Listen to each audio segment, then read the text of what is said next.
some attacks from close guard.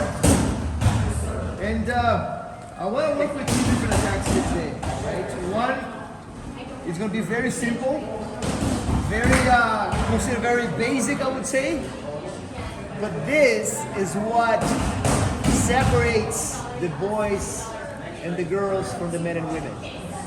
This is what separates the white belts and the blue belts. Being effective to do this one. Okay? We're gonna be working on a cross collar choke to start, just to warm up, which is a very simple motion. But yet, if you don't pay attention to the details, it's hard to execute properly, right? So, to start off, what I'm gonna do is I'm gonna get my hand all the way inside. As you guys can see, I have my 4 fingers in, my thumb outside, okay? Biggest mistakes people do here is to leave this part of your hand against the neck. What we want is to have the knife against the neck. So this part here against the neck, right? So again, not the back of your hand or even here, but the knife. So what I'm gonna do is I'm gonna get all the way inside. See, I have the back. See, now I have the knife. So what we do is we grip and you twist a little bit the wrist, okay? If you go all the way too deep, it's gonna be very hard. So go a little bit, no, it doesn't need to be all the way deep. You just need to have this. Once you have this one, the other one goes around and you grab the material. You don't need to have like inside across the collar like this, right? Could be one inside and the other one just on the shoulder to bring it down, okay? Another big mistake I see people doing, getting here and trying to bring the elbows apart. To finish this is elbows together and down. What we do is this, not this. Okay? Once again, I'm over here, inside, the other side, bring it to me. Down to me, down to me. Okay? Same thing the other side, all the way in, all the way outside, bring it down. Questions? No questions? Awesome. 2 rounds of 1 minute and then back here. 1, 2, 3. Technical way, just like squeeze as hard as you can, right? All right. So if you guys remember on Monday, we worked a little bit on breaking the posture, right? And getting the overhook.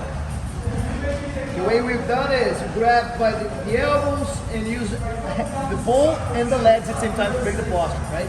So here like this, in order to lock, or like this, right? Doesn't matter the side you have, I just want you to control the head and the arm.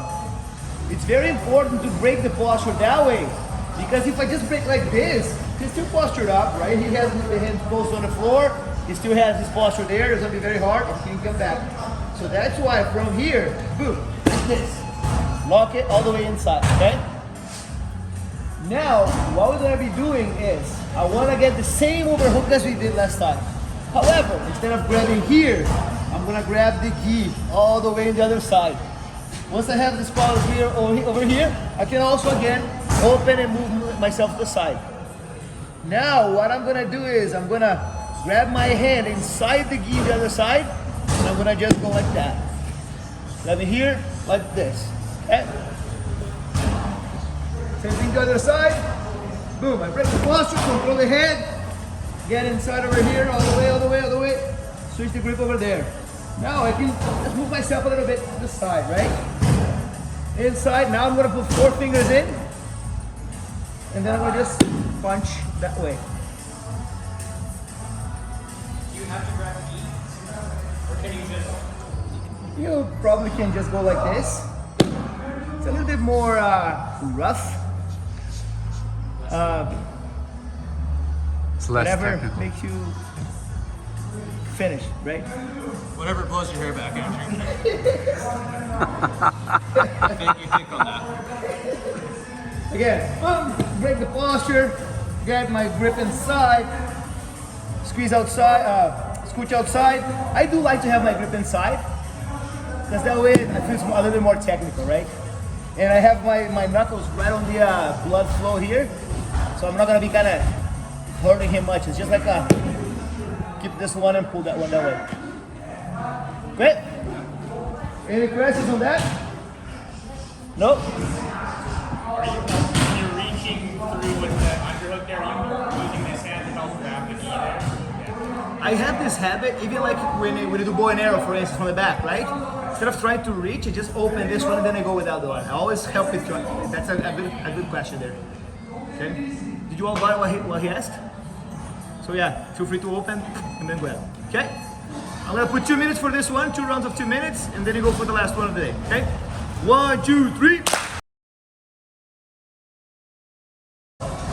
So, one of the things that we were just discussing a little bit now is with the same setup, breaking here, getting the punch choke, right?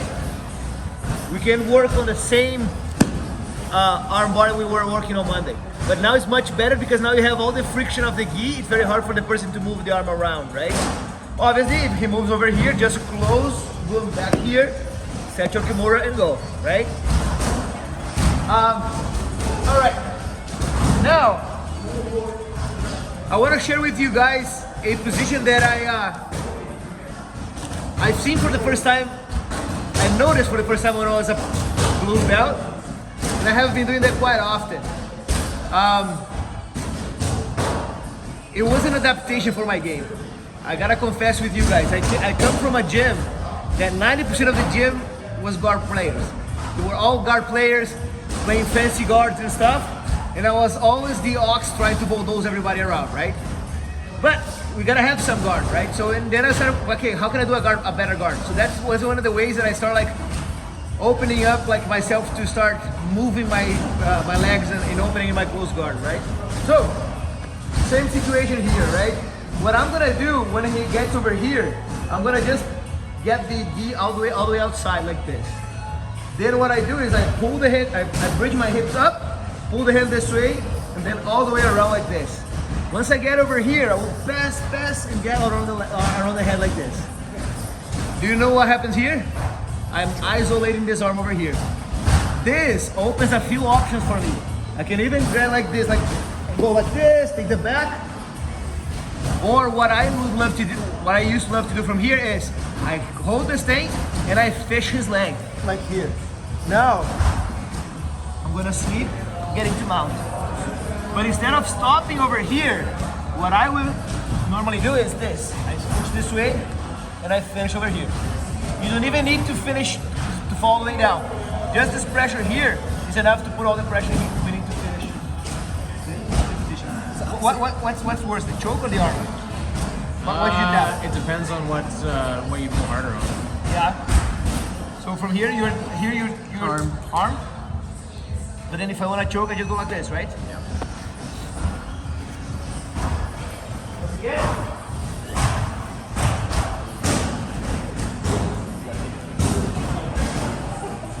You have my close guard. One thing I want you guys to understand is his gi is fully free here, right? If it was tucked in, sometimes what you guys need to do is you guys need to open, pull a little bit like this, make sure it's free. Because if not, it's going to be very hard. As soon as he put his hands over here, boom. Hips up, pull across, and up. Now I'm going to pass around the switching grips and then grabbing around the neck. Now from this here, even if you need to take a break and rest for 2 seconds, you are very safe here, right? Also, have a good grip. Don't grab like this, right? Hold a good grip over here. Now this hand comes in, shrimp out, pendulum with the legs, mount position. Competition. Look to the ref, wait for a second. You get 6 points for this. 2 for the sweep, 4 for the mount. Look here. We'll see. Really just look at him, he's getting purple.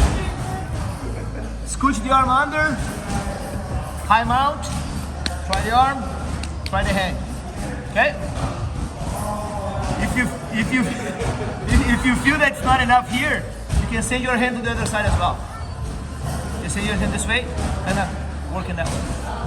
Okay? Questions? I've got a quick question. Just before you go from the beginning. So you grab the sleeve to pull his arm across. Bring the gi. You grab the belt, you grab the pants. How do you fight that? If he, Specifically the belt. yeah, to break this one, I will do 2-on-1.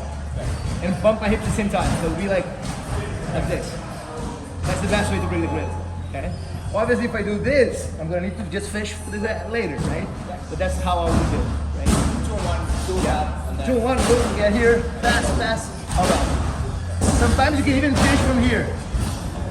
You see that? Just over top. That. Okay. I'm gonna give you guys a little bit more time for this one. 2 rounds of 3 minutes. Then we get to practice. Okay. 1, 2, 3. For the same setup. I get over here, right? Pull across, boom, boom, boom, all the way in. When you get over here, normally what we do is this, right? Just sweep that way. But if you switch and grab the bottom leg, the opposite leg, over here, you have a bow and arrow right there. bow and arrow. Bow and arrow right there. And so you don't even need to go for mount. I do like to get him mount because that way I get more points, right? If in case needed, I have this submission right there. But in case you want to go, instead of fishing one leg, fish the bottom leg and do the other side. One more time.